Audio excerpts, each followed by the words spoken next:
যুদ্ধের আকার যেন বেড়েই চলেছে। মধ্যপ্রাচ্যের উত্তাপ ছাপিয়ে সংঘাতের ভয়াবহ আঁচ এখন দ্রুত ছড়িয়ে পড়েছে আন্তর্জাতিক একাধিক জলসীমায়।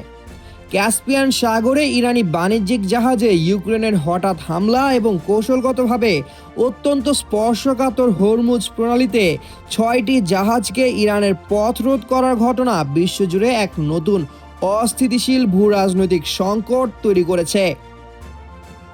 নগদ নিয়ে এলো হার না মানা হার অফার। সর্বনিম্ন 10,000 টাকা রেমিটেন্স নগদে পাঠালে থাকছে স্বর্ণের হার জেতার সুযোগ। ক্যাসপিয়ান সাগরে ঘটে যাওয়া সাম্প্রতিক এক বিস্ফোরক ঘটনায় ইরানের একটি বাণিজ্যিক জাহাজে ইউক্রেনীয় হামলায় এক নাবিক নিহত ও অপর একজন গুরুতর আহত হন।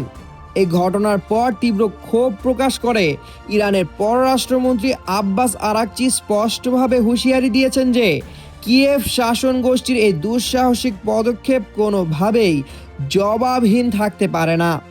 ইউরোপীয় ইউনিয়নের প্রধান কাজা কালাস এবং রাশিয়ার পররাষ্ট্রমন্ত্রী সের্গেই ল্যাভরভের সঙ্গে আলাদা ফোন আলাপে আরাকচি তেহরানের এই অনড় ও কঠোর অবস্থানের কথা জানিয়ে দেন। ফোন আলাপে রাশিয়ার পররাষ্ট্রমন্ত্রী নিহত নাবিকের পরিবারের প্রতি গভীর সমবেদনা প্রকাশ করেন এবং একই সাথে আঞ্চলিক উত্তেজনা প্রশমনে কূটনৈতিক যোগাযোগের উপর জোর দেন। এই উত্তেজনার রেশ কাটতে না কাটতেই উত্তপ্ত হয়ে ওঠে পারস্য উপসাগরের অতি গুরুত্বপূর্ণ প্রবেশদ্বার হরমুজ প্রণালী। সেখানে নিজেদের ন্যাভিগেশন ও অবস্থান নির্ণয় ব্যবস্থা বন্ধ রেখে অবৈধ ও ঝুঁকিপূর্ণ পথ দিয়ে চলাচলের সময় 6টি আন্তর্জাতিক জাহাজকে সরাসরি আটকে দেয় ইরান। ইরানের রাষ্ট্রীয় মাধ্যম IRIB জানায়, মার্কিন সামরিক বাহিনীর প্ররোচনায় সোমবার ভোরের দিকে এই ঝুঁকিপূর্ণ চেষ্টা চালানো হয়। ইরানের নৌবাহিনীর দৃঢ় পদক্ষেপে একটি জাহাজ দুর্ঘটনার মুখে পড়ে এবং অন্যগুলো পুনরায় পারস্য উপসাগরে ফিরে যেতে বাধ্য হয়। ইরাক, কুয়েত, সৌদি আরব এবং সংযুক্ত আমিরাত সহ পুরো মধ্যপ্রাচ্যে হামলা পাল্টা হামলার মাঝে ক্যাসপিয়ান থেকে হরমুজ সবখানে যেন এখন মারাত্মক প্রতিশোধের আগুনে জ্বলছে তেহরান।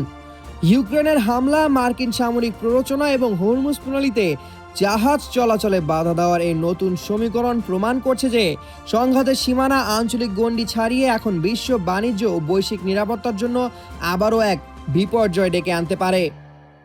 সামিউল জয়, একুশে টেলিভিশন।